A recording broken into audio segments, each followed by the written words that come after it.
especially on the cross country, some of the jumps are massive jumps and require, total belief in what the rider is asking them to do. And so it's a pretty cool sport.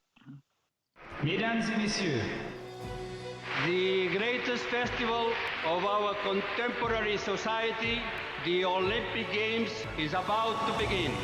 This is going to be close. Oh! They're all completely gassed! They've given it everything on the global bucket! Oh, yeah! Go! Oh! Brilliant, brilliant, brilliant! But that is an Olympic championship. Ready.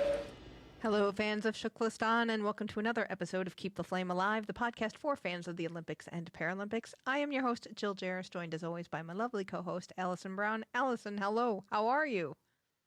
I'm a little overwhelmed. It's been a week. It has been a week. Oh, my goodness.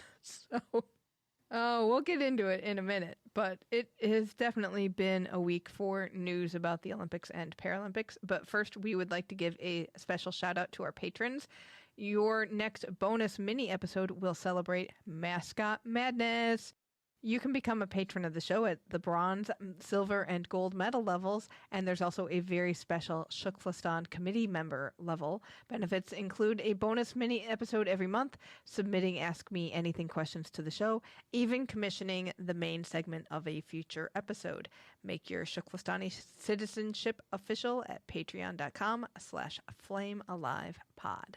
And just as a quick teaser, if you think your NCAA brackets got busted, you will feel so much better when you hear what happens to me. It was our mascot madness. It was pretty brackets. epic, I have to say. I was very surprised, but it's going to be a great competition. We are looking forward to it. All right, we are kicking things off with Tokyo 2020 news because we got the word. No overseas fans at this year's Olympics, which is a bummer. I went to bed very, very late on Friday, and before I went to bed, I checked the news. I was looking at Kyoto News, and they said no overseas volunteers would be let in, but they didn't have the word yet. And if they're not going to let in volunteers, they're definitely not letting in people who have nothing to offer but their cheering and their wallets, To be fair, that's quite an offering. Yeah, well, that's true. That's true. But yeah, it's not surprising, and yet to hear it officially is a whole other level. Exactly. So to get some perspective on this, we talked with our TKFLASTANI Ken Hanscom. Ken is the COO of Ticket Manager and a trustee of the USOPC Foundation. He has been our go-to for Olympics travel, so we touched base with him when we heard the news about Tokyo. Take a listen. Tokyo, no overseas. Were you surprised?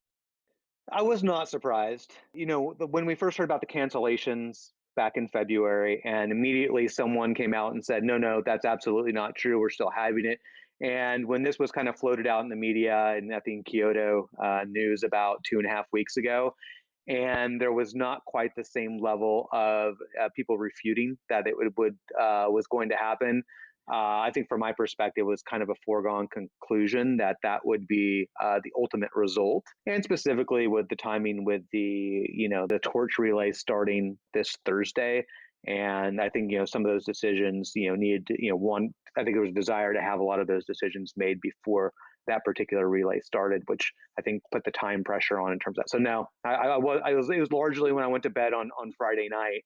After hearing that they were going to be talking about, I expected to wake up to the news. And although many people still held out quite a bit of, some hope, when I woke up in the morning, I was not surprised in any way. Well, and today, it's a bummer. one of the big news was that they're still going to allow some foreign volunteers. Yeah, I think that came out on either late Saturday or early Sunday, that in effect, ones that have very specialized skill sets and, maybe think about certain languages or whatnot. I don't want to speculate what that would be, but if some languages are not as readily available from translation purposes in Japan, you could see why, in order in terms of execution of the games and making sure that, athletes and others have, can be comfortable, despite the circumstances, you can see why some of those accommodations would be made just to serve the athletes. So for people who were hoping to go, yeah, now what happens for them? Let's start with tickets first. Yeah, I mean, we don't know yet. I think, I could speculate on what the process would be based on what happened last summer, but, we just have the information. I think the authorized ticket resellers are just starting to get some of the information. And then I expect over the coming days that we'll get some more specific details coming out of a combination of Tokyo as well as from the authorized ticket resellers on what the process could and would be. I mean, I know in some of the groups I'm in, people are asking, well, if I have friends in Tokyo, can I just give them my tickets? So there's probably a lot of things being considered, and I don't want to speculate what those specific items are. The simple thing is we don't know, but the fact that they've said that people that the tickets will be refunded. So who's making that ultimate decision? Is that coming from the organizing committee or the individual sellers? I think ultimately it's a very complex situation that goes back to 2013, and there's differences between tickets and hotels and hospitalities and whatnot.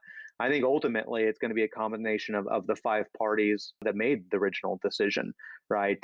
Tokyo Metro, Japanese government, Tokyo, TOCOG, IOC, and IPC, because you have, it's not just Olympic ticket sales, you also have the Paralympic ticket sales that have to be considered. So I think ultimately a lot of the decisions are going to start from there. And of course, the authorized resellers are extensions of their national Olympic committees that, each of them has a contract with a combination of Tokyo 2020 and that. So, it's going to be a partnership between all parties involved to do the right thing. Just, I think some people might be thinking immediately, well, I want my stuff back now, but we should really talk about months and months of waiting. Maybe. I mean, that's speculation, and again, I've seen and talked with people that say, hey, yes, I want my money back tomorrow, which I do understand that. We also went through all of this last summer with concerts, with sports, with theater events. And so now this is, at least here in the United States and Europe and other places, there's kind of an expected kind of process that you go through. And so whether it's going to be, I guess I don't expect today to get it back in 2 weeks, but whether that's 36, I think we still need to wait for more information to come out. I know some of the ATRs did publish guidance even before the announcement was made around timing. And I think, ultimately it depends on what the, 4 to 5, the different parties work together in terms of finding that solution is. So I wouldn't say, hey, it's definitely going to be, I think one of the letters said 60 to 90 days after the event. And other people have said, hey, it needs to happen much sooner. I think, we'll find it'll be somewhere in between, but I don't think we know yet what that's going to be.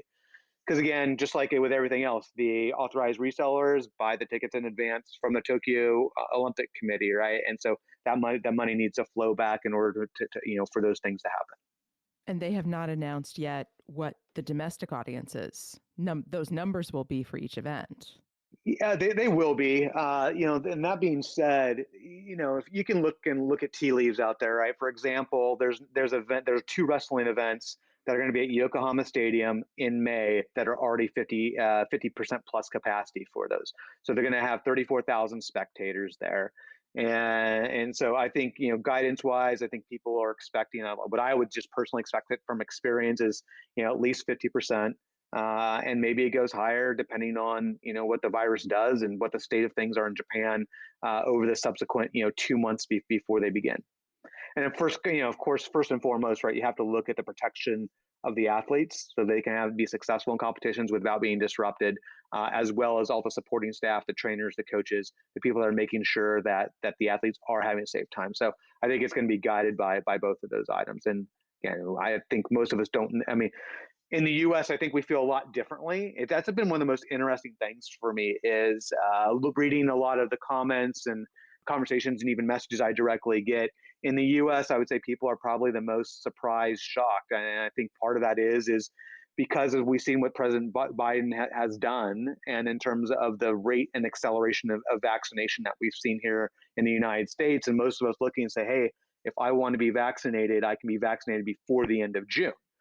But that's not in a lot of other countries. And when you think about something like the Olympics, it's not about the U.S. I mean, I do wear Team USA stuff all the time. And for me, it's obviously about supporting the Team USA Olympic athletes. But another place that's not. People in Australia are like, oh yeah, this was totally a foregone conclusion. How could it? Other people like, how could have they accepted international spectators? Places like Australia and New Zealand, where in some case, cases they're not even able to leave the country right now. In terms of the restrictions that they have there now, things might be less cases of the of coronavirus than we see here, but still, even in those cases, they have much more severe restrictions than we may be experiencing right now. And so for some of them, there's like, yeah, I had no expectation that there was any case where this was possible. So what are we hearing at this point about Beijing and tickets for next? I mean, that's now less than a year away, and in normal circumstances, tickets would be on sale. Yeah, this is another one of those areas where you get speculation. I don't know the time frame in terms of when they're planning to do that, and there's probably a number of things that are in play. One is, what is the situation in China, but the other is how careful do you have to be with a summer games coming, the promotional, the excitement around that, not taking away from that, and at the same time making sure that you are moving forward in terms of what's going to happen with Beijing. So I don't know. I don't have any particular notes. I mean, even the group of people that are kind of organized around Beijing is a lot smaller right now than even Pyeongchang was, and I think there's a number of different reasons for that. Like a lot of people made plans for Tokyo before we even knew what COVID-19 was. And so I think some people who are thinking that advance, they're just thinking about, hey, can I go somewhere, at least in the US, can we go somewhere this week, this month, this quarter, this next 6 months? And so I think as we get closer, I think as we get to summer, I think we'll have a little bit better sense of where things are. But there's no official announcements or on sale dates or anything at those points in time. And I think from my look around the hotels themselves, like even in Greater Beijing, it's they're not cheap, right? They're $400 or $500 a night, maybe $600 a night for a really for a pretty 4 or 5 star hotel. So there is some level of availability. For me, I think Beijing is pretty attractive because you can stay in the city of Beijing where you don't have really, let's call it a lack of accommodation. Maybe we've seen in the last couple of Winter Olympics, and you can commute up to the mountain while also having things there, like figure skating and hockey and those things that are going to be down in the city. So to me, it's really interesting from an experience standpoint, where I think it was kind of difficult to get from Seoul out to to Pyeongchang, like even and do a day trip. It seems like it could be easier with the way the rails and situations are going to be set up in Beijing if we get to that point. Well, I'm so sad. Yeah, I mean, I wasn't even going, and I'm sad. Yeah, I mean, it's really sad. I mean, I'm completely sad, but I mean, when I think about it, what I'm most sad is for the athletes, and they're not going to be able to have their families. They're not going to be able to have their loved ones. Those are the first and foremost things that I kind of think about, is like, what is the impact on athletes? And they've been through a lot the last year, right? First, all getting geared up, right? It was this time last year, they were all getting geared. Like, if you look at their training plans, just to peak in time for a lot of the qualification events, and now they're looking at doing that again after having a lot of isolation the past year, and looking at the prospect of actually now going to Tokyo, to being in a potentially isolation, of course, with their other, but not with their families and friends and them cheering in stands. And that's the other thing I think about, is effectively every single event is going to be an away game for non-Japan athletes. And so the hope is that they can leverage that for motivation, right? Because you can think about certain events and certain moments there where it could be the Team USA soccer team versus Japan in the final, and the stadium's full of Japanese fans with very few, if any, American fans able to support them. You can think about the women's tennis finals with Naomi Osaka, right? And specifically what that would be like. And you can kind of walk through all those. The men's baseball final at Yokohama Stadium, Japan obviously is favored to make it there. Team USA hasn't even made it. And I'm putting these all in U.S. context, but each event, each athlete from somewhere else is potentially looking at facing that, even at a 50 or 25% capacity with it being local. So my heart, and as I think about things, is what I think about more than anything is the athletes more than anyone. Again, I'm disappointed. I'm looking forward to going. Of course, we'll be going to Beijing, and assuming to be to Beijing and Paris and beyond. But I think about the athletes. I think about their families. I think about the parents of athletes. That's probably who I've gotten the most, contact from. The other thing is, there's people that don't go to every Olympics like I do. One person reached out to me on social media and just said, "Hey, Ken, it's been really helpful helping me prepare over the last couple of years. I want you to know my story." And the story was this: is he'd always, when he was a kid, he had a dream about going A, to the Olympics, and B, to Tokyo. And from the day that Tokyo was announced in 2013, saved $25 a week to put aside so that when Tokyo 2020 would get here, that he would have the means to go to participate, to tour Tokyo and Japan, as well as see the Olympic Games. And that kind of stuff is really, really heartbreaking about the sacrifice and the planning that a lot of people put in place for once in a, what they perceive as a once in a lifetime moment. I hope they're like me and they would go once and say, I've got to do more of that, right? I really want to do more of that and participate in that. But those are the things that I think just really get to me in terms of my heart and what I'm thinking. And again, I don't second guess the Japanese government or the decisions here. Like, I'm not an epidemiologist. I have no idea what state of the world's going to be like in June or July. Yeah, in my world of worlds, would I like there to be a vaccination passport where I'm green or red, or even if it's very restricted, would I have loved to do that? At the same time, how do you let 1 million people into a country, which was the impacted people at this point where we know things? And there's other things I could speculate on in terms of my experience with operating large events and being part of those for the last 15 years about timeframes for decisions. But I don't think anyone right now can really look at it second guess. And I think people were going to get to June or July and things are either going to be better than expected or possibly worse than expected. And we're going to see it in the media. Oh, did Japan make the decision too soon? And then, hindsight's 2020. But when we stand here looking at things now, and I think the level of concern there in Japan, I mean, I don't know what other option was really there. So I think you kind of have to be supported, as disappointed, as I am. I was looking forward to being in Japan for a month come mid-July all the way through August. Yeah, it's sad. Yeah, I don't need to laugh. It is, but I think that what we have to look at is how can we best support the athletes going there, and that's what I am concerned about the most, about finding ways to do that. And when they're also there in the ground and they have the moments. And I know that, one of the reasons my wife and I, we support the USOPC either way we do, is that they just have a fantastic system and tools and trainers and others to help people visualize and think through these situations. So when they get there, they'll be prepared. And I know that all the work that happens there is going to help prepare them for that.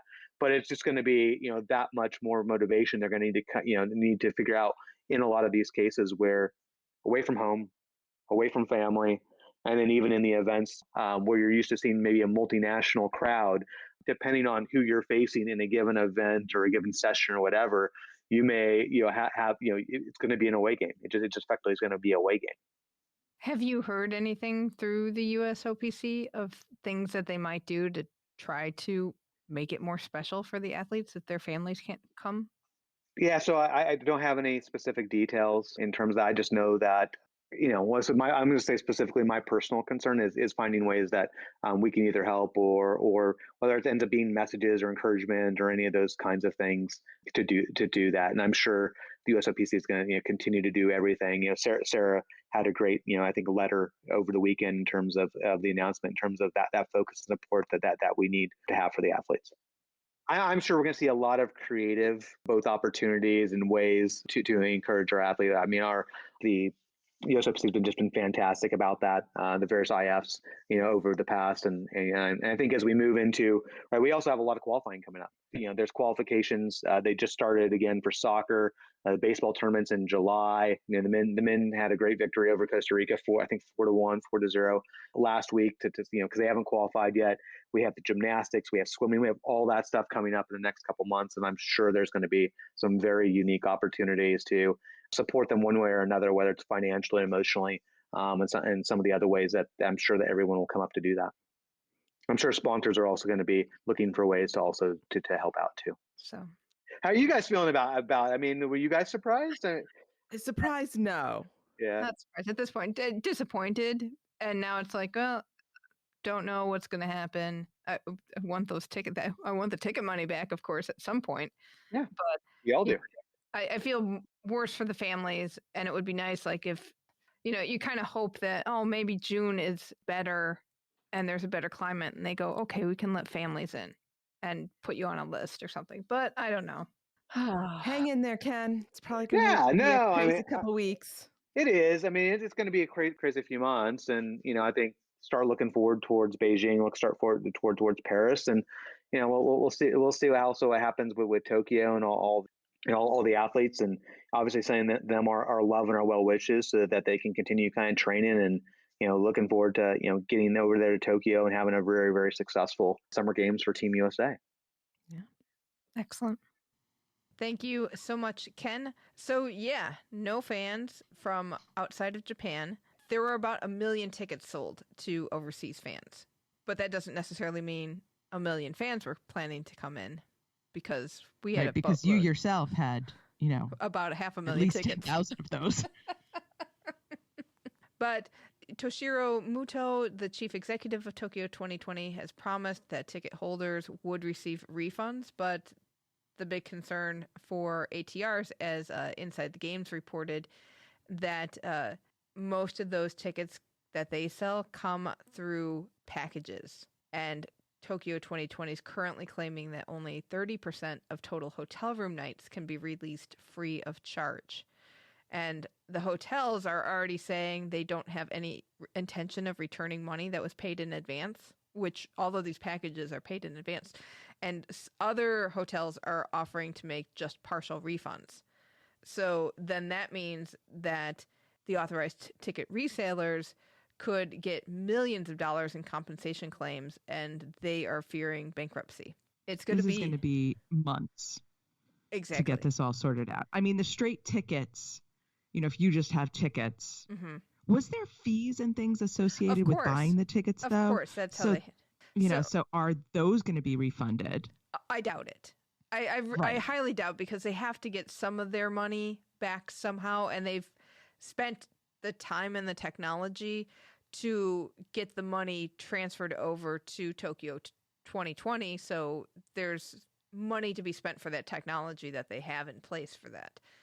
And this is going to be a long time getting sorted out. So you may get your straight ticket refund. Right. Or they may even take a percentage off of that. I would not be surprised if they took a little bit off the top for the work that they have to do in the background. But it's tough. It's, but getting money back is pretty important for most people. It's, just kind of, even though we've gotten the official word, this is hardly sorted out. Right. So if you've got tickets, let us know when you get word of what's happening with your ticket refund, or when you get money back, because we'd like to know how long it actually takes different people. And I wonder if people who get packages are first in line to get their refunds or last in line, because they have to sort out all of the hotel stuff too. So it'll be interesting to see how that happens. And when you bought your tickets, does that matter for when you get your refund? Like, I bought tickets in several different stages. Will I get refunded as one whole customer, or will I get refunded as here was the first wave, second wave, third wave? So it'll be interesting. We'll keep an eye. Exactly. And we talked a little bit with Ken about doing our National Olympic Committees maybe developing different ways to cheer on fans from abroad. Well, one of the New Zealand team sponsors, ANZ Bank, has apparently developed a Bluetooth wristband, which will allow fans to send a pulse of support to athletes at Tokyo 2020. And that's supposed to be given to athletes ahead of the games. And this is from Inside the Games as well. Fans will be able to tap the device or they'll have it connected to the New Zealand team app. And then if if the band is worn by an athlete, they'll get a vibration. It'll all, I know. And it'll this does not sound, I mean, in theory, this sounds like a nice idea, but in practice, this could end really poorly. Right. Well, there's also going to be a counter on it so that they see how many taps of support they receive. So my guess is also that they could take the watch off and check it from time to time when they're feeling a little down and be like, oh, look at all the support we're getting. But yeah, if you're wearing it all the time. Why is that guy's arm shaking all the time? Oh, it's fine. He's just a Kiwi. We're good. Don't worry. These people walking around with their silver fern sweat jackets and their arms will just be twitching randomly. Oh, don't stand too close to the Kiwi. You might get a punch. He's getting a vibration from a fan. So we will have more news from Tokyo, including another unbelievably insensitive gaff later on in the show. Next, we're going to get to this week's interview because we did talk to an athlete this week, too. This week, we are talking with Phillip Dutton, who is an equestrian who's competed in 6 Olympics in the discipline of eventing. You may remember our Atlanta 1996 story from earlier this year about the Australian eventing team. Well, that was Phillip's first Olympics. He competed for Australia also in 2000 and 2004. Then he switched to competing for the U.S. in 2008, 2012, and 2016. We talked with him about how eventing works. Take a listen. Eventing is like the triathlon for equestrian. Can you give us a quick rundown of the 3 disciplines in the events and kind of the goals and purposes of each one? Sure. Well, certainly it is the horse is a true athlete and sort of a horse that's very capable of being a all-round horse, or, in human terms, an all-round athlete. And so the first phase that we have to do is, or that's part of the sport, it always starts off with the dressage phase. And this dressage is kind of the suppleness, the movement of the horse's understanding of the rider and the aids that he's been given to do. And so you do a dressage test, which is everybody does the same movements and the same formations, kind of like you would do on, gymnastics program or whatever. And so you go through these movements and then you're judged on that and the horse's obedience to the rider and his suppleness and the way that he does the movements. And so you're given a score there, and then from that day, and then the next phase is what is called the endurance phase or the cross-country phase, and that's completely different to that. So this is, at the maximum level is over 4 miles and fixed obstacles. So you have, different stuff that you would encounter out in the field. So you have water jumps, you have jumps over ditches, you have narrow fences, you have big wide fences. So again, a test of, the horse's bravery and his trust in the rider and, the ability to go fast and to jump these jumps at speed. And from that, you can get penalized. Obviously, there's a certain speed you have to do it at. And also then if you have a refusal, as in the horse says, no, I can't do that, well, then you get penalized for that. And obviously, if the rider falls off, well, then you're penalized for that as well. So that score is then added to the score that you got in the dressage. Now, if you did incur penalties on the cross-country. And then the third phase, or the final phase, is the show jumping phase. And then after the cross-country, obviously the horses have to pass a veterinary examination as well to make sure they're fit to carry on, which, in most cases they are.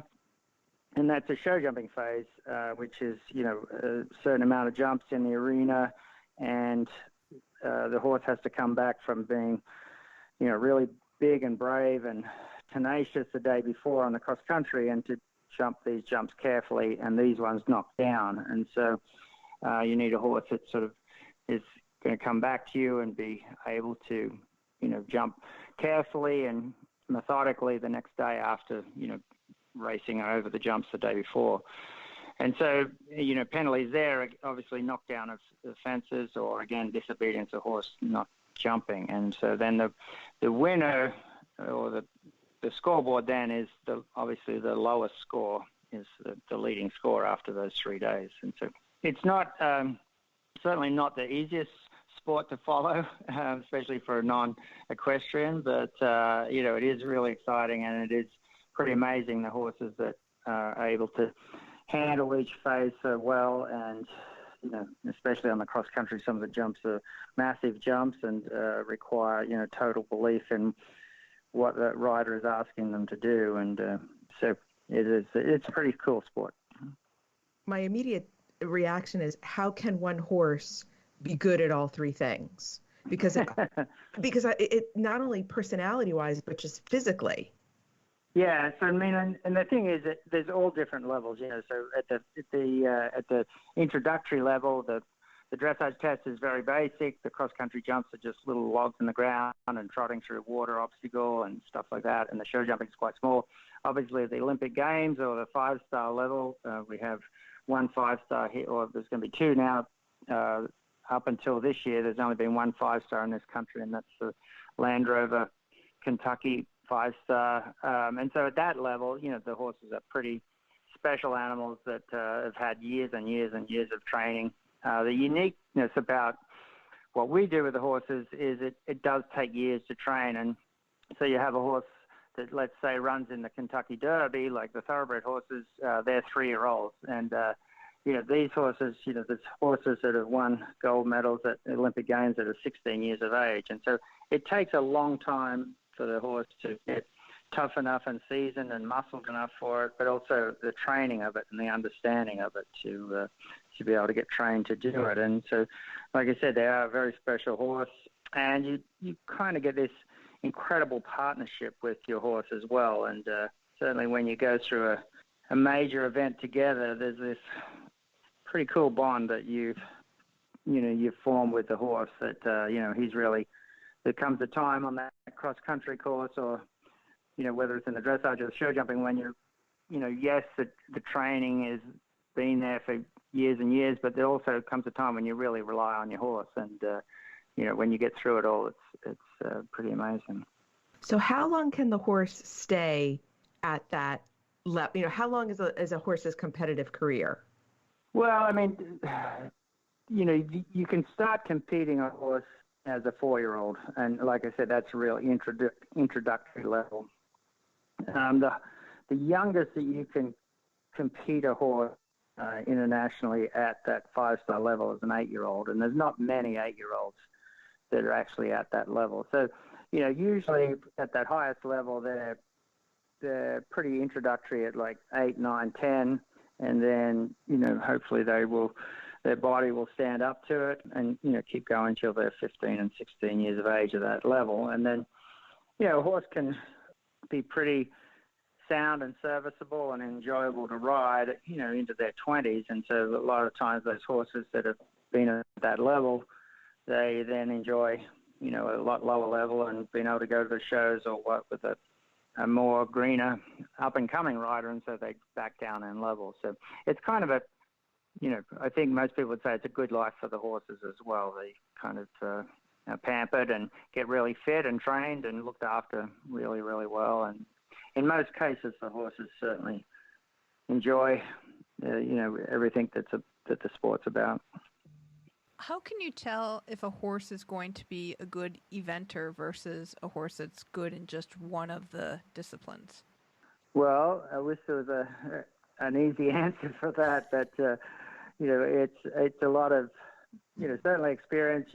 When you try a green horse, you have to picture, okay, what's this horse going to feel like and be able to progress in 4 or 5 years' time. And it's certainly that's one of the biggest issues that you're up against. Certainly, it's not cheap to campaign a horse, and it's a lot of one's time that goes into it as well. So, if you're looking for a horse to go to, let's say, the Paris Olympics, which is the one after Tokyo, you've got to make a judgment.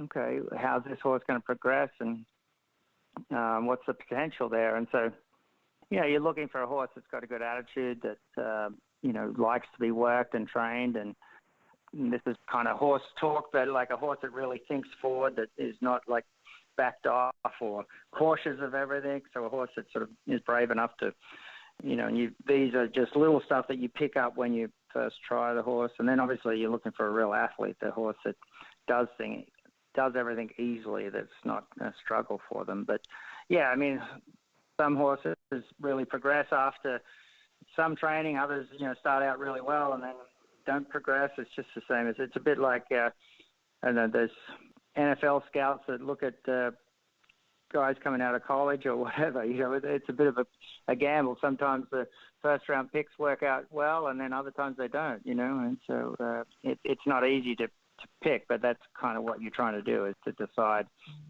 what that horse is going to be like in 5 years' time. So I would have the same question for the riders. How do you know, what draws somebody to do eventing versus specializing? Well, certainly they're not doing it for the money, because I can promise you that it's a pretty niche sport, and so I certainly got into this because I loved it, and then you have to try to find a way to feed yourself and your family and make ends meet. But I think the simple answer is that you've got to enjoy the process, and the day-to-day of working with the horses and improving the horses and teaching them, and then working on your own riding as well. And so if you're enjoying that every day, then and obviously you need to be a good competitor and be at your best when you're competing. But there's a lot goes into being a good rider, and you've got to enjoy the process and then be always looking ahead and planning ahead. So like I said, the Olympics after this one, you've got to be thinking, okay, where do I, what horse is going to be ready in 4 years' time? And then you've got to be able to sell yourself as well, because a lot of the riders can't afford to do it. And so they're looking for people who, would enjoy the process as well, but not be the rider. So they would, contribute money-wise to supporting that horse, and then be a part of that horse when he got to the Olympics. And so there's a lot, certainly you need to have ability as a rider, but then you've got to be able to put up with adversity and be able to stick at it, and also find a way to, afford it. It's not a cheap sport, that's for sure. It's a bit like, campaigning a yacht or a race car or something like that. It takes a team of people to keep the horse on the road and keep the horse competing. And it's certainly not easy, but from my point of view, it's very rewarding. So how did the delay of the games by a year affect you and the horses? Did they know something was up? Well, I mean, I think they actually enjoyed it, because we spent a bit more time at home and not on the road. And,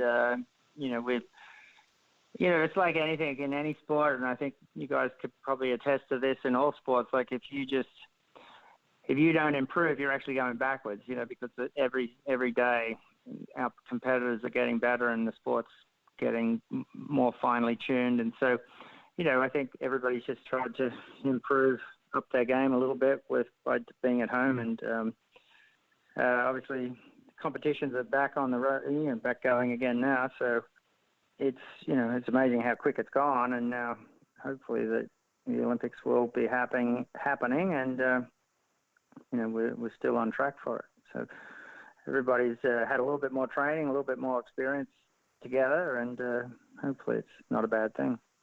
Because I immediately think of a horse going through pandemic, and does it gain a little too much weight because everyone's around giving him snacks, and then you've got to get him back into competitive shape like the rest of us have to.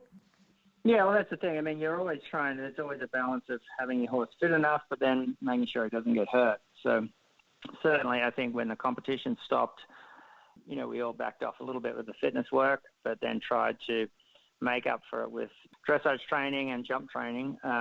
But I think most horses, if they go on vacation, they go out in the field and pretty much forget about their rider. But I didn't do that with mine. I kept them in, and we kept working away. And so they certainly didn't quite do the same fitness program that would have been on, but they've picked up pretty quickly now, and they're back on track and started out the year well. Early on, you mentioned that in between the cross-country and the jumping phases, there's a physical examination of the horse. What are they looking for? They're looking for that the horse came out of the cross-country in good shape, and that he's not sore or lame from that run. And obviously there's very stringent drug rules as well, that so you can't give your horse any anti-inflammatories or anything like that to help. So, obviously the cross-country is over, most of the time about 4 miles, and it's at galloping speed. And so, and it's, different terrain, up and down hills and that kind of stuff. So, there's an opportunity there for your horse to stretch his leg a little bit too much, or overreach, or there's all different stuff that can happen. So that the organizers, that part of the competition is that your horse has to pass that veterinary inspection, and so it's just a case of you have professional people there, and you trot your horse in hand up and back a laneway, and they just make sure that the horse is not, if they're lame, obviously they bob their head or don't move as freely, and that's what that's there for, to make sure the horses are physically okay to keep carrying on in the competition. Yeah, cross country seems like it's the demolition derby of, because of course, when I go to watch some of this in researching before, there's all these videos of like the worst falls, and they're really scary for both the horse and the rider. So you were talking about refusals before, and I'm wondering how you get the horse not to refuse, because it looks terrifying. Yeah, well, I think probably in general, there's not that many falls. If you had to put it in perspective, and obviously through the YouTube or whatever, there's they probably might have highlighted them a little bit more than what happens. But again, it's the horses. You gain your horse's trust, and that is, and there's obviously a process going by. It's not okay. You can't really force a horse to jump. It just doesn't work that way. They're a 1,200-pound animal, and so there's only so much forcing or pushing that you can do. So you have to get the horse to understand the jumping and enjoy it, and give them the skill set to be able to come into the jumps, and to be able to handle it, and to be able to jump with ease. And obviously, like any sport, stuff can go wrong, and where it doesn't work, especially when you're at speed like that. But and the horse will let you know as well. Like I mentioned, they start out at the very introductory level and then work their way up the ladder. And at some stage, the horse, just like any athlete, will say, and now they don't say obviously, but their actions will let you know that they're at the maximum. That's about where they need to be. And so then you don't progress any further, and that's the level they're at. Just the same as some athletes can get to a higher level than others, and that's why once you get the horse to Olympic Games or something, they're pretty special athlete to get there. Don't lie, we know the horse talks to you. I wish I could tell you I was a horse whisperer, but he talks to me in different ways, or they talk to me in different ways. Is there a difference between the technique of jumping in cross country versus doing the show jumping? And I get that cross country is at higher speed, but is there something different that the horse does or that you do to tell the horse to jump differently for the third event? Yes, there is, and that's a good question. Being at speed, obviously, as a rider, you're a little bit more defensive in your position, because gravity, basically if you fall off, it's usually over the front. Not many people fall off backwards, and so it's usually from coming to a jump, and then there's a sudden stopping or a stumbling of the horse, and so gravity's pushing you forward. So in general, your position is a little bit more what I call defensive. So you're sitting back a little bit more and preparing for, just in case there is a sudden abrupt stopping or decelerating. Whereas in the show jumping, because you're going a fair bit slower, and to stay in balance exactly with the horse and give him every opportunity so he doesn't touch a pole, you want to stay up over his wither as best you can. And so obviously the stiller that you can sit on the horse, the more it's just like somebody, if you had to carry somebody on your back, if somebody's moving around, it's going to be harder for you to tread or move exactly how you want. So in the show jumping, especially as the jumps get up bigger, you want to be up over the horse's wither and just to stay nice and centered on the horse, so that he has every opportunity to leave those jumps up. And so the cross-country position of the rider would be a little bit more back, and in the show jumping, you'd be a little bit more with the horse.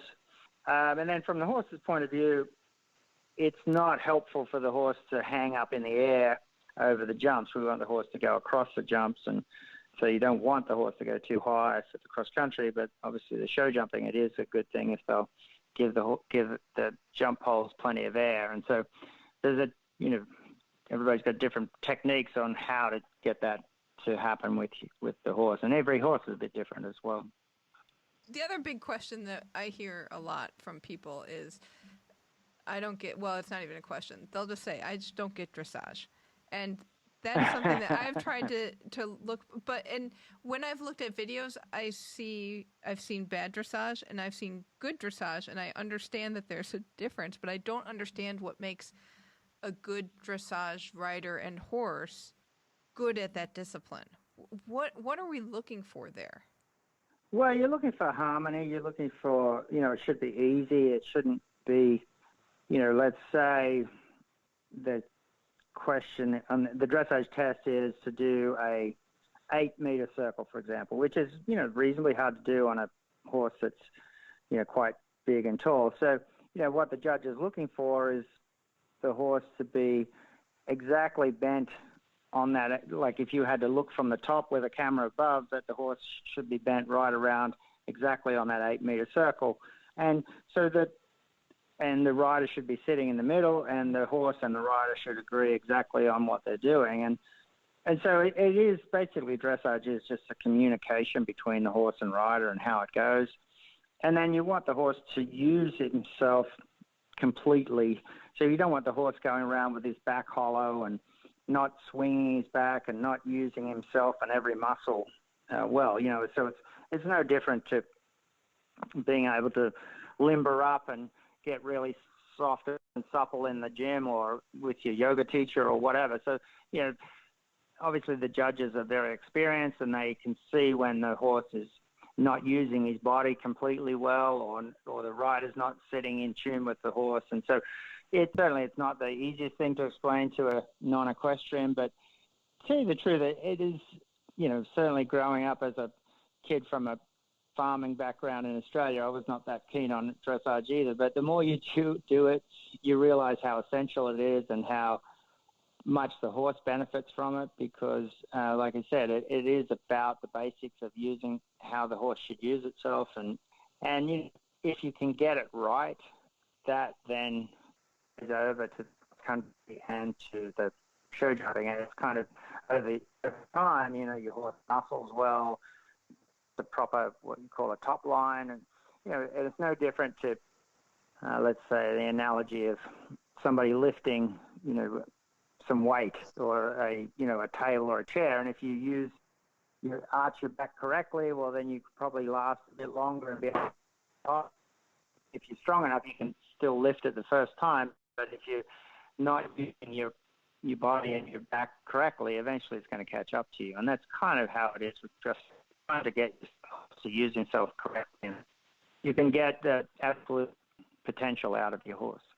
So you talked about the different mindset of the horse, but what about the different mindset for the rider for the 3 different pieces? Let's say the dressage, you need to be, it's not something that you want to be aggressive at. This is, you're trying to, show off how easy it is and quiet and relaxed it is. Certainly the horse needs to be powerful instead of power in his paces. Generally, your mindset is just to go in there and, and again, it's not the easiest thing to do if you're cantering down the center line and there's, you're at the Olympic Games or there's 50,000 people in the stands. I mean, you've got to still be relaxed and calm and put that across to your horse as well, keeping in mind that as a rider, we're giving the horse, like literally every second you're giving the horse an aid, as in what you're expecting him to do. And so you want that direction or that aid to be a calm aid, something that's just, letting him know that just to be relaxed and to be chill. And then across country, obviously you want your horse to be brave and trusting and really on the money and, being able to react really quickly. So if I say turn left and accelerate, just as in your car, you want to be able to put your foot down and get a reaction, and so that there you can be a bit more aggressive and a little bit more, sharp, and you can jazz yourself up with a couple of cups of coffee to be really on edge, and so that you can, every second counts. Like, you don't want to get a time fault. When you're galloping at speed, those jumps come up quickly. Your reaction time needs to be sharp, and so does your horse, and obviously that takes a different mindset. And then in the show jumping, it's a little bit of between the two. Certainly you want your horse sharp and careful and not wanting to hit the jumps, but it's not as aggressive and as fast as cross country. So there's somewhere kind of in between for the show jumping phase. For Tokyo, everyone was talking about the heat. How do the horses, are horses like people and each manage heat differently?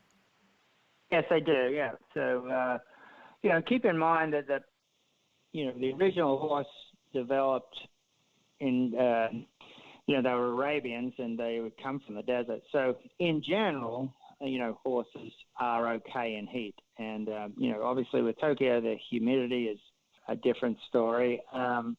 But yes, some horses, generally they're lighter, not as heavy horses, are better in the heat, and which makes sense because they're not carrying as much body weight. Having said that, horses vary, and there's been so much work done in the equestrian world on keeping horses cool. And certainly that started actually in Atlanta, which is back in 1996, where it was very hot as well. And then we've had China Olympics, which were held in Hong Kong for the equestrian. That was very hot. And so I think Tokyo is going to be the same, but, generally they, like all other sports, they have a lot of cooling system in place, and they try to have the events run around the coolest temperatures in the day. And, there's a lot goes into making sure that it's a level playing field for everybody, and that it's safe to compete for horses and riders. So you mentioned 96. That was your first Olympics.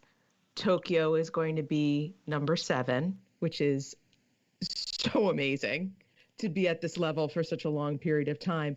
So I'm wondering, obviously your life has changed, your approach to the sport has changed, but what makes you better now than you were in 96? So let me just start by saying that it's certainly not a guarantee that I'm going to get to 7th Olympics.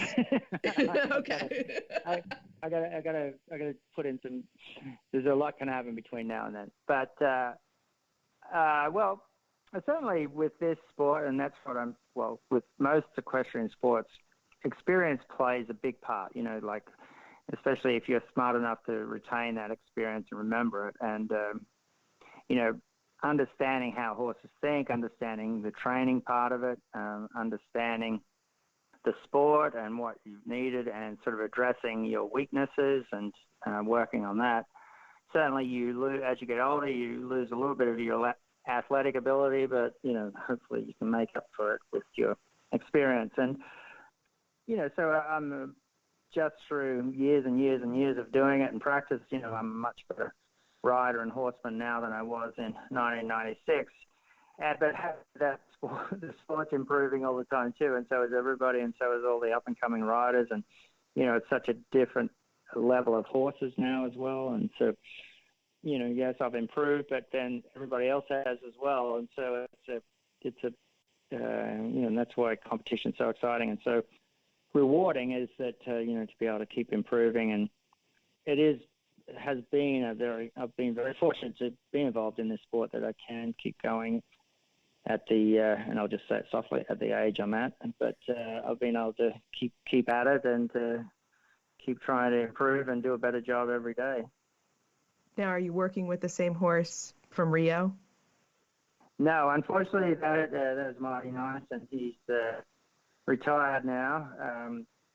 I've got a couple of up-and-coming horses that hopefully will be in contention. The main one I have his name is Z, and he's a horse that I've had at that 5-star level now for a while. He actually represented America at the last World Championships, and so I'm excited about his chances and potential. And we've got a good partnership together without it being quite as long as I had with Mighty Nice, but so I'm excited for his chances, and there's a couple others coming up as well.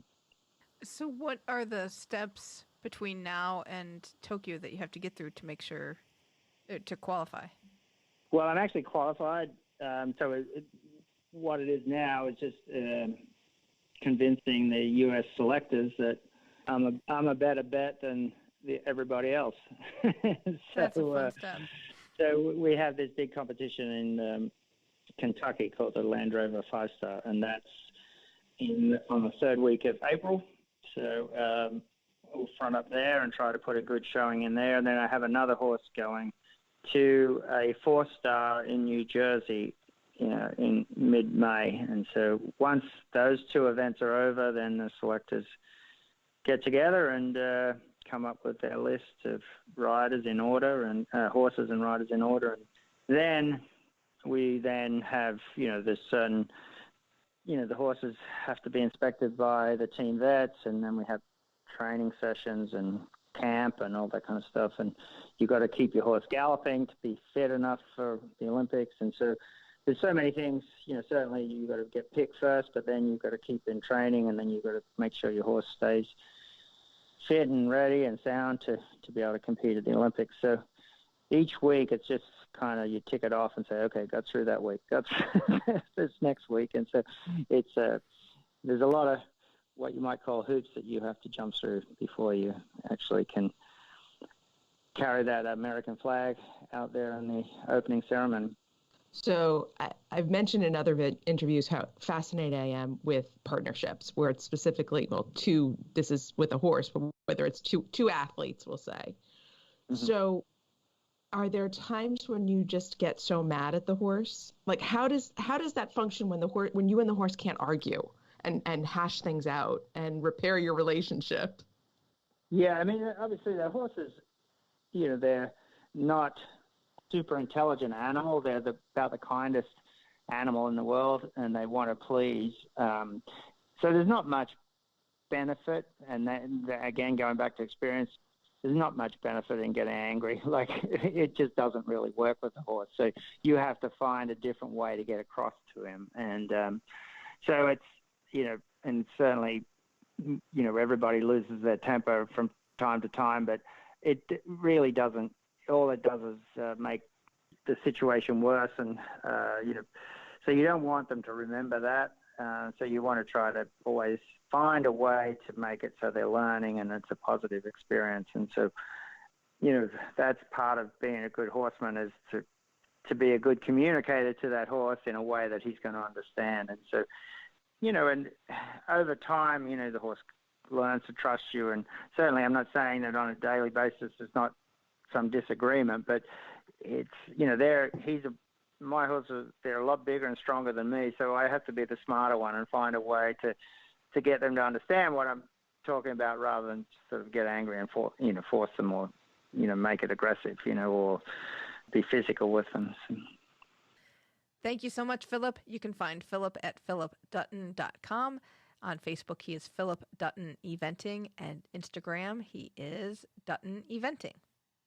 So Phillip has a quota spot for Tokyo 2020, but he still needs to go through the selection process to see if he will be going to his 7th Olympics.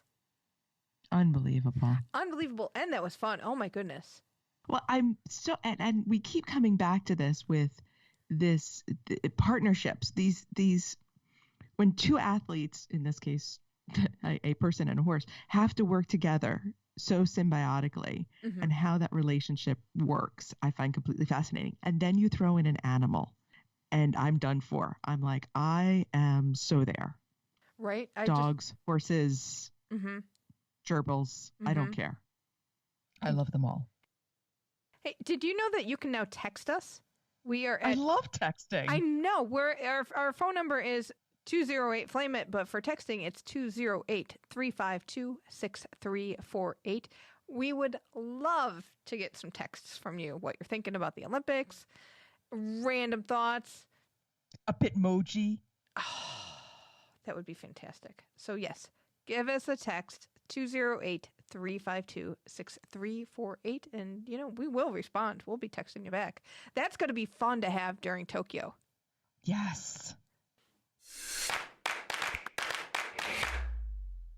Welcome to TKFLASTAN. It's time to check in with our team Keep the Flame Alive members who are past guests of our show and are now citizens of TKFLASTAN, our country. Water polo player Tony Azevedo is one of 5 members of the 2021 USA Water Polo Hall of Fame induction class, and very well deserved. Oh, yeah, I know. I was totally not surprised when I saw that announcement. Like, oh, of course he is. He is fantastic. So congratulations. That's so exciting. In the last race of the season in biathlon at Östersund, Sweden, Clare Egan finished 51st in the sprint and 41st in the pursuit. You know, I missed the pursuit race and it wasn't on replay, but I've got to rewatch this because everybody shot horribly. The wind was really, really bad. And Claire missed 4 shots in the pursuit, and that was on the low side. You would think that Rifey would be going into a corner for 4 shots, but no, people were missing like 9 and 10 on this race. It was bad. But she did not qualify for the mass start, and so, thus ends her 2020-21 season. But she and teammate Susan Dunkley are the first athletes from the U.S. to qualify for Beijing 2022. Don't know if she's going to go yet. I'm hoping she sticks it out. Yeah, I hope she sticks it out. Just one more year. One more year, Claire. Get the swag. Author David Davis wrote a piece for The Defector on the 50th anniversary release of the photography book Friday Night in the Coliseum about pro wrestling in Houston in 1971, and we will have a link to that in the show notes. And USA Bobsled and Skeleton had team trials this week. They had the Lake Placid edition of team trials for 4-man bobsled. Josh Williamson was placed first with Hunter Church as the driver. And in the 2-man bobsled, Hunter and Josh placed third. In the 2-woman bobsled, Lauren Gibbs teamed with driver Nicole Voigt and placed third.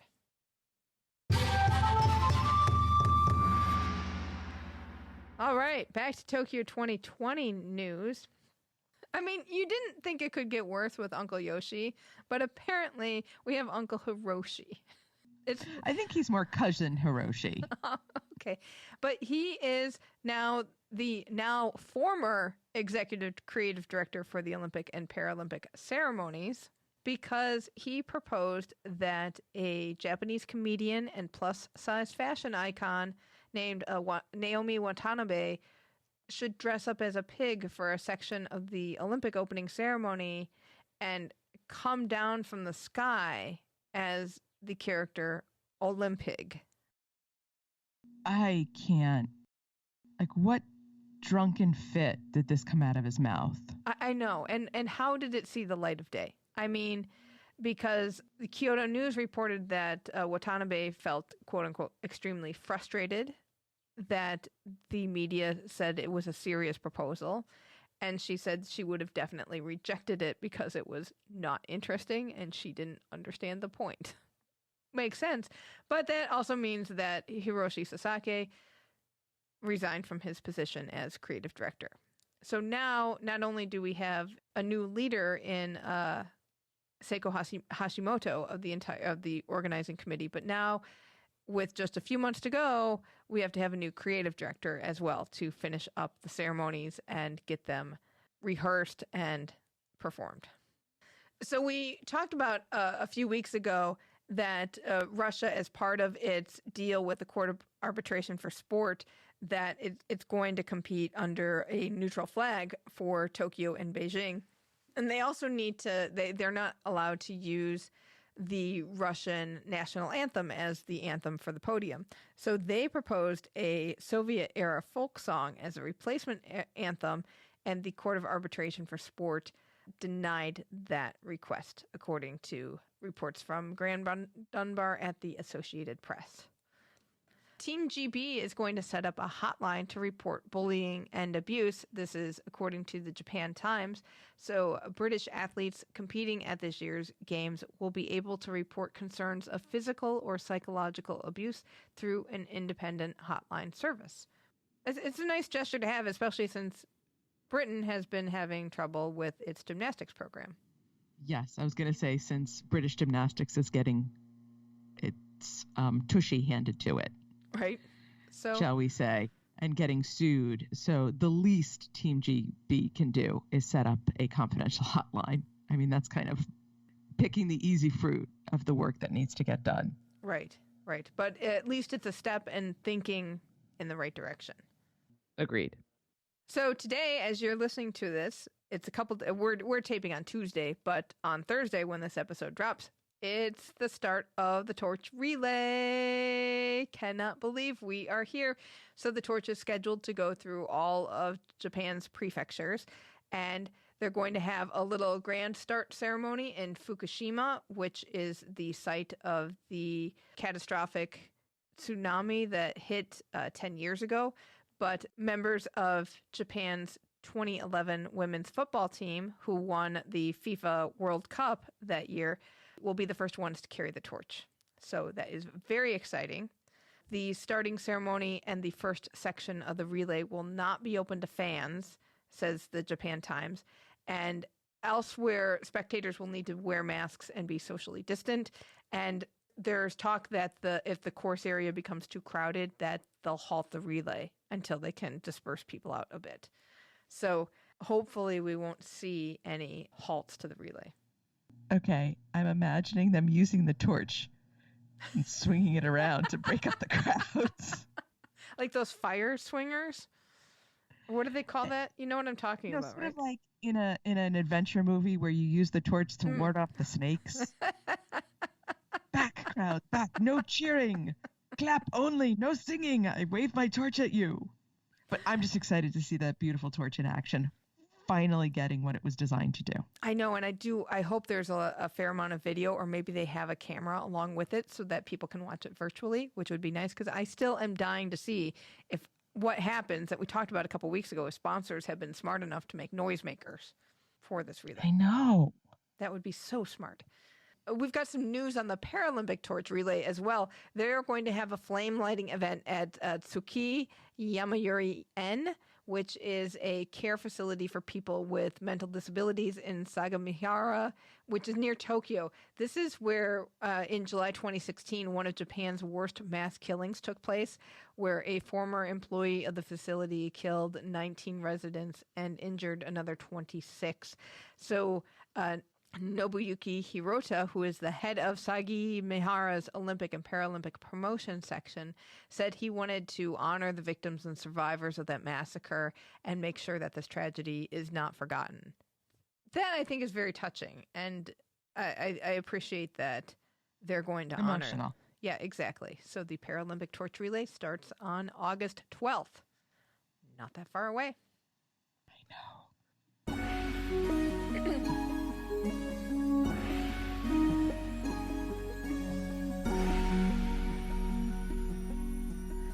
So, hey, on the same day that we got the news that no overseas fans could go to Tokyo, we got accredited to go to the Paralympics in Beijing. So, no Tokyo, lots of Beijing. Lots of Beijing. So we've got 2 credentials. We'll have 2 people on the ground there. And, yeah, I'm excited to be able to cover the Paralympics as well. Omega, the official timekeeper of the Olympics since 1932, has launched a commemorative Seamaster Diver 300-meter Beijing 2022 special edition watch to mark next year's games, which that's going to be the 30th games that Omega has been the official timekeeper. So, impressive. Of course, it's a very elegant watch with very subtle Olympic touches. It will cost $6,150 or £4,400 and €5,200, and it should be out next month. And then, interesting development on the Uyghur front. As you've heard on the show, many individuals and bodies have been calling out to boycott the Olympics because of the human rights abuses of the Uyghur Muslims in China. The European Union and the United States, Canada, and the United Kingdom have now sanctioned Chinese officials over alleged human rights abuses of the Uyghur Muslim population in Xinjiang with less than a year to go. Inside the Games reports that these sanctions were put on both individuals and some entities, and they will be subject to travel bans, and their assets will be seized. So this is the first time the EU has imposed sanctions on China over human rights abuses since the 1989 Tiananmen Square crackdown. Wow. Yeah, everybody involved wants to avoid any kind of boycott. Mm-hmm. So we may see some movement elsewhere on this issue, right, which would be amazing. So just the threat of the boycott actually may be more effective than any boycott. We know in the past boycotts have done nothing, but maybe threatening the boycott is really what is going to drive the bus, which upsets me a lot. That are we going to see threats of boycotts now for everything? But if it moves the bus a little bit on this issue, I I can more than live with that. Yeah, it'll be interesting to see what happens. I mean, there were calls for boycotting Pyeongchang for the North Korean situation, but for Sochi, yes, over all kinds of issues in Russia. Right. So we'll see what happens. We've heard T-Box say over and over, like the IOC is not a government organization. We really have no power over the government, and I think it's just an easy target because they decided to put their games in a country that a lot of people have issues with. So we'll see how this goes, and maybe that moving of the bus actually causes some kind of change without affecting the games. You got anything else? I got nothing else. All right, we got to process. We got a lot to process. The no fans, but then now we're going to a games. So, and we're not there. We're not mentally there yet. We keep talking about how soon Beijing is, but it just feels like another lifetime away. Right. And now that we have to do more to prepare for it, it's going to go by so much quicker than we ever imagined. I know. So I think many more things for me to avoid doing. Well, I think we should get to getting on those preparations, and we'll call it a show for this week. Let us know what you think about equestrian sports. Email us at flamealivepod@gmail.com, or you can call or text us at 208-352-6348. That's 208-FLAME-IT. We're Flame Alive Pod on Twitter and Insta, and Keep the Flame Alive podcast group on Facebook. Join us next week for more Olympic stories, and as we go out to music by Archdale, thank you so much for listening, and until next time, keep the flame alive.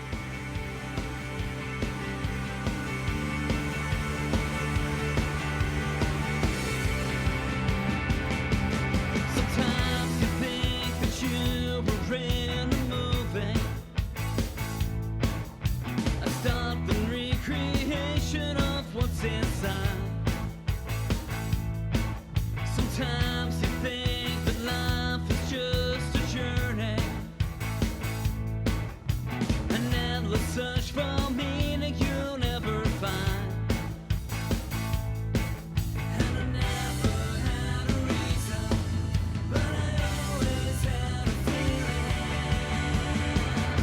that it would break me if I go home. So take me back to Tokyo, and it would break me.